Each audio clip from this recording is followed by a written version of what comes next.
Brothers and sisters, fellow Kenyans, today I'll be giving a legal opinion on what shall, mandatory, and may, optional, has an effect on the call that Ruto must go.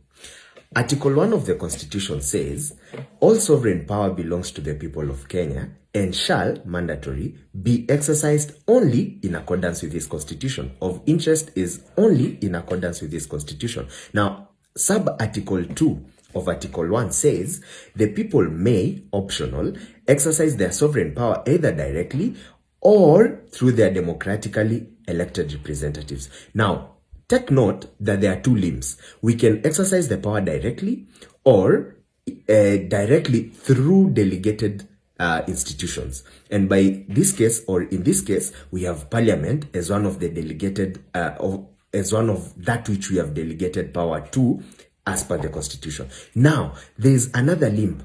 How can people exercise the power directly? There is no provision in this Constitution on how people can exercise the power directly. And that is what makes me make this call and say that the call that Ruto must go is unconstitutional and unlawful. Come with me to Article 2. Article 2 says, this Constitution is the supreme law of the Republic and binds all persons. Binds all persons means that every action that you take must be constitutional. Come with me to Article 3. Article 3 says, every person has an obligation to respect, uphold, and defend this Constitution. So this Constitution calls on you when there are unconstitutional things that you must defend it, you must respect it, and you must uphold it, right? And it says in sub-article 2 of Article 3, any attempt to establish a government otherwise than in compliance with this Constitution is unlawful. Now remember, the drafters of this Constitution did not envisage that there come a time we might want Ruto to go, or we might want a president to go, and therefore we would want to exercise that power directly because now we do not trust Parliament, which we have delegated power to.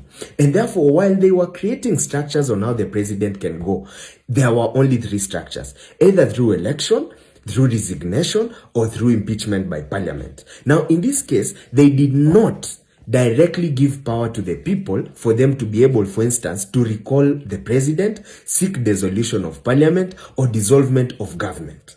So we, the people who have the power, are still limited in our actions. And that is what makes me say that the call that Ruto must go is unconstitutional, to the extent that the structures that are there cannot see Ruto going if it's not through an election, through resignation, or through impeachment. And in as much as we do not trust Parliament, there's nothing we can do about it, because Parliament will not impeach Ruto unless it does. Ruto will not resign unless he does, and there are no elections at this juncture until 2027.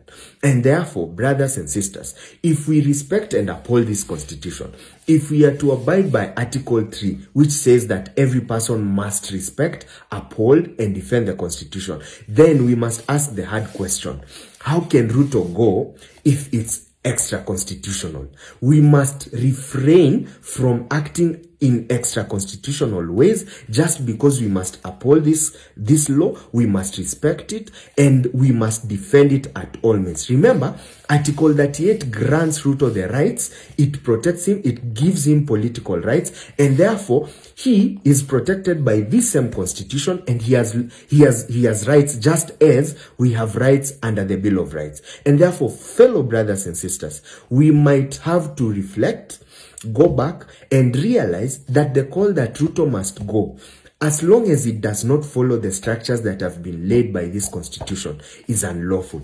And therefore, we are failing our country, we are failing this Constitution, which protects everyone, by calling for any means for Ruto to go outside the law. And just as we want the Bill of Rights to protect us, we must also protect the rights of William Ruto, who is a citizen and who benefits from the same Constitution. This is not to say that I support everything he does, no. However, I stand to defend this Constitution as per Article 3. And I'm sharing these views and open to rebuke and open to views contrary to the ones that I've shared. But for the sake of this Constitution, let's uphold it, let's defend it, and let's all remain to be the constitutional democracy that we are. Cheers.